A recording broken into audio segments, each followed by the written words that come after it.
How's it going, everybody? Once again, it's your man JT coming at you with another video here to wrap up my Miami Dolphins roster breakdown. This time, the defensive side of the ball as well as special teams. But first, I thought it would be a good time to make this video on the final day of preseason football as the Miami Dolphins take on the Atlanta Falcons, in which it'll be an interesting game to watch as far as some of those final roster battle spots and some things and guys battling for the final few spots. But ultimately, it's going to be David Fales and Brock Osweiler and the backups taking on the Falcons backups. So it's not going to be the most fun watch, especially the way that the backups have played. When you look at the Baltimore game and as my dog's going to join me here apparently, the Carolina game and the Baltimore Ravens, both those games were pretty interesting and got off to good starts, but especially when the backups came in, there were some problems. So it's going to be very interesting to see how those guys play. And do you mind?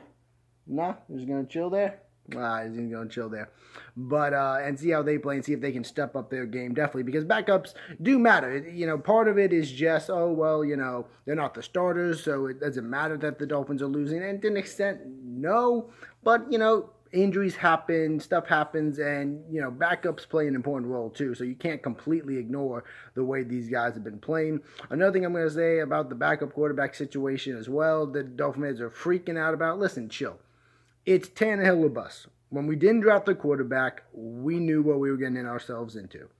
I just feel like a lot of people are surprised that Brock Osweiler isn't good. And even though I kind of liked David Fales, I never expected him to be great.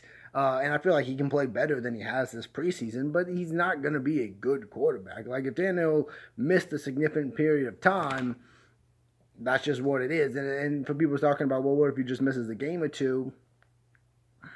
I'm not of the belief that going out there and trading for a backup quarterback is going to really be worth the game or two Tannehill might miss. When you look at the Bridgewater just got traded for a third-round pick. Are you really going to trade, a third, fourth, fifth-round pick just in case Tannehill missed a game or two? Doesn't seem wise. But again, trying to get back on this defense real quick, it's going to be pretty interesting. I think the position with the most talent as of right now would definitely be along that defensive line and in the pass rushing specifically, which is really important for a team that struggled to get to the quarterback last year. But you have Cam Wake. You brought over Robert Quinn for the Rams from a fourth-round pick. He's had 3 sacks in 2 games. He's looked very, very solid. And then, of course, you also have first-round pick Charles Harris. So really going to try and get some pass rushing in there. As far as defensive tackles, it's been a bit of a struggle in the run game, and with them, Jordan Phillips is looked like your best defensive tackle by quite a margin.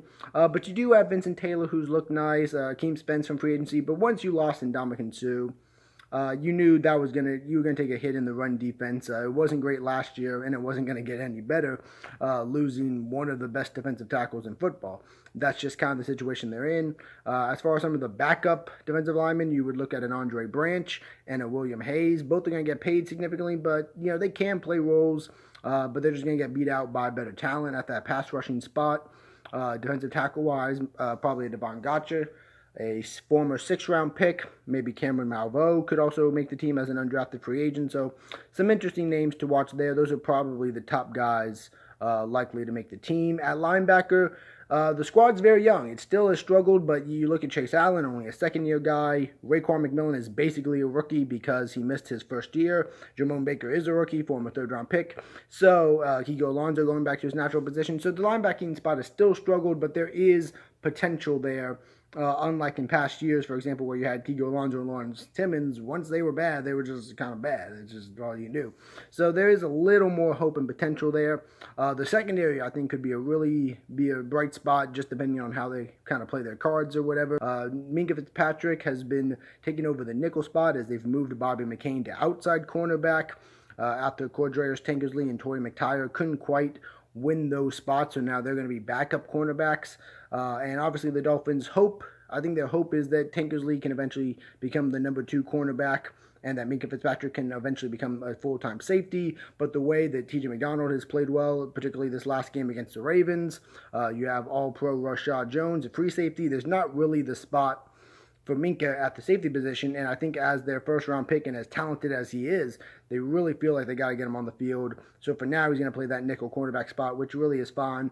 I think the only real concern I have with all that is how does Bobby McCain play on the outside. But if he can handle that spot well, Xavier Howard is turned into a true number one cornerback, and I think you can do a lot of good things on the defensive side of the ball. As far as special teams, it's most likely going to be Jason Saunders, the 7th-round pick, as your starting kicker, and most likely Matt Hawk as your punter.